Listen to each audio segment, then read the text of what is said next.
Hello and welcome guys. तो देश में आजकल एक मुद्दा है जिसकी बहुत चर्चा है। अभी वर्तमान में जो शीतकालीन सत्र समाप्त हुआ है वो भी उसी मुद्दे की भेंट चढ़ गया। ये मुद्दा है देश में होने वाले एक देश एक चुनाव को लेकर। तो इस सेशन में हम जानेंगे एक देश एक चुनाव की विशेषताएं, इसकी खामियां और इसको पूरा करने को सरकार को क्या क्या चैलेंजेस का सामना करना पड़ेगा।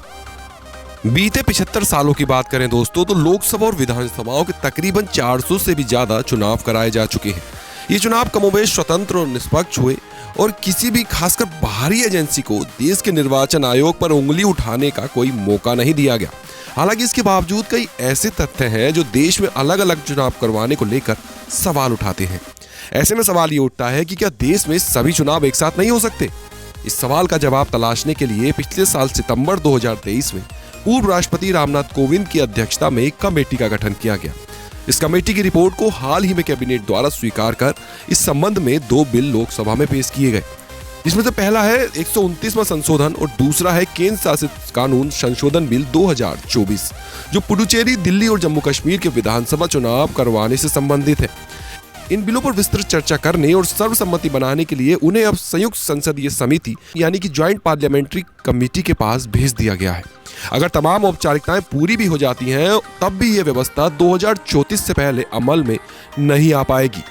तो दोस्तों आइए जानते हैं कि अगर 2034 में ये व्यवस्था पूरी होती है तो उस समय किन किन आर्थिक चुनौतियों का हमें सामना करना पड़ेगा। तो दोस्तों सबसे पहली बात आएगी ईवीएम को। दरअसल निर्वाचन आयोग की रिपोर्ट की माने तो 2034 में अगर एक देश एक चुनाव की नीति लागू होती है तो सिर्फ ईवीएम की खरीद के लिए 1.5 लाख करोड़ रुपए खर्च करने होंगे। ये राशि कितनी ज्यादा है इसका अंदाजा केवल इस फैक्ट से लगाया जा सकता है कि 2024 के लोकसभा चुनाव में अनुमान के मुताबिक 1 लाख करोड़ रुपए खर्च हुए थे।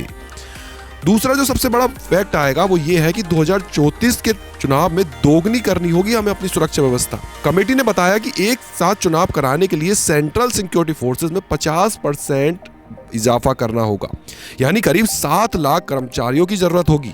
2024 में सिक्योरिटी फोर्स से करीब 3,40,000 कर्मचारियों और अधिकारियों की चुनाव में ड्यूटी लगी थी। इसके अलावा एक साथ चुनाव कराने को लेकर राजनीतिक पार्टियों को क्या फायदा नुकसान होगा, इसको लेकर भी एक रिपोर्ट सामने आई है। दरअसल थिंक टैंक IDFC इंस्टीट्यूट की एक स्टडी में दावा किया गया है कि अगर लोकसभा और विधानसभा के चुनाव एक साथ होते हैं तो 77% वोटर्स दोनों जगह एक ही पार्टी को वोट करेंगे। वहीं दोनों चुनावों में अगर 6 महीने का अंतर होता है तो ये संख्या घटकर 61% रह जाएगी। अब ये तो हो गए जो फाइनेंशियल बर्डन आएगा उसकी बात। अब एक साथ चुनाव कराने के फायदे क्या क्या होंगे अब उन पर बात कर लेते हैं। तो सबसे बड़ा फायदा ये होगा कि शासन जो है उसमें निरंतरता आएगी।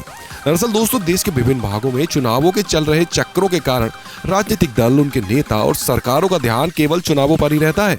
अब एक साथ चुनाव करवाने में सरकारों का फोकस विकासात्मक गतिविधियों और जन कल्याणकारी नीतियों के क्रियान्वयन पर केंद्रित होगा।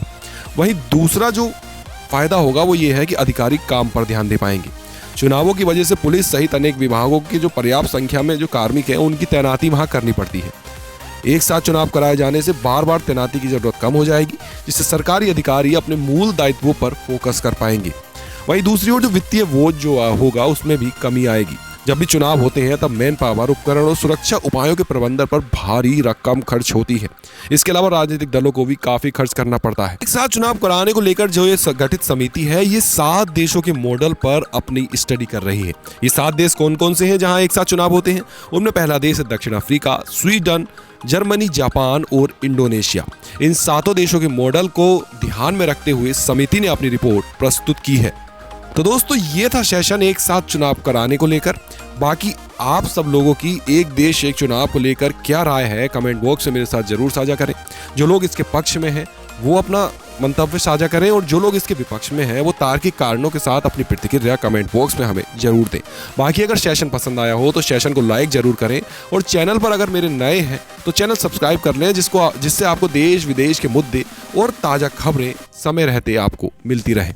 बाकी स्वस्थ रहें, मस्त रहें, अपना ध्यान रखें। इसी कामना के साथ आपसे विदा लेता हूँ। जय हिंद, जय भारत।